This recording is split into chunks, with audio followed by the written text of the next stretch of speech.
actually put when you thought first into it said it and looked when into you it first because said it I ain't never last heard of season, neither one of them till you when mentioned you them. first said it But then it last was funny season, when Kai Jones went everybody to the was with you, Bahamas. bro. He was like, What you "I say, bet hello? if we getting we when he said it last season, This ain't everybody even here." about none of that.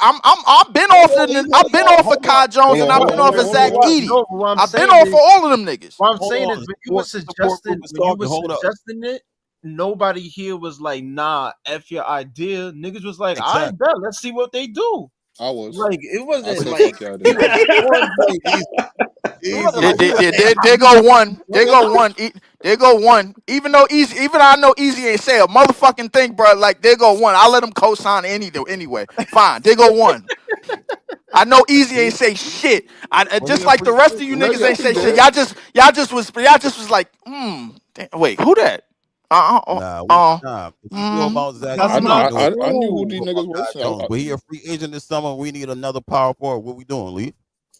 Oh Don't my ask me, god. bro. I'm not the. Ask John, bro. He running the We're front office. signing Moses Brown Yo, 2.0, John, is we guys. signing him or Buckle up. John not? ain't bringing Buckle up. Kai Nah, Jones. Bro, we not signing him. John said ask get him, Kai bro. Jones We've out been of talking here. about Kai Yeah, Jones this season. Kai He a Jones free ain't even on agent. my blimp, man. As for We ain't even thinking about no Kai Jones. Fuck Kai Jones. Word. Yeah, fuck him, bro. Like, fuck him, bro. We don't want a nigga that's gonna be around the basket and finish Yeah, like we don't want that. Yo, 100%. yo, We don't yo, want Hey, yo, y'all don't leave, want hey, him. leave, you leave, got him, yo, Jay. leave. We already said chill with your ideas, bro. Relax.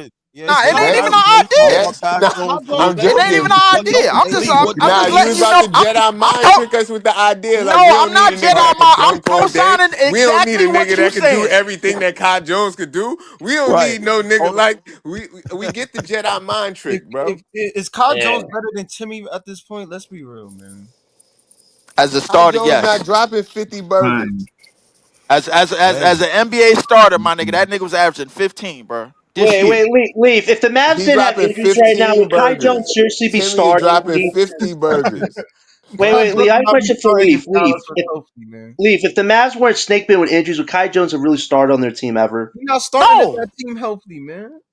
Come No, on, man. the Thank same as you. Drew. That's You it. can say the same thing about Drew Timmy, bro. If he Wait, why is wasn't the obsession with Drew Timmy? The kid just got called up. He just got called up. What's the obsession, Damn, what? man? you We're trying to find obsessed with fault Drew with him. Timmy now?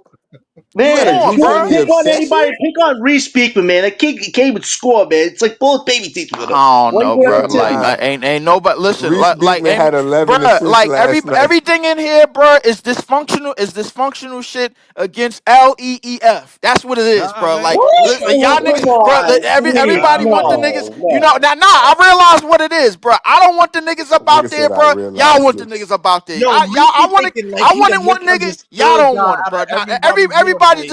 everybody just in their mind is saying, you know what? I heard the nigga, but I don't want that shit. Nah, fuck that. I don't want it. No.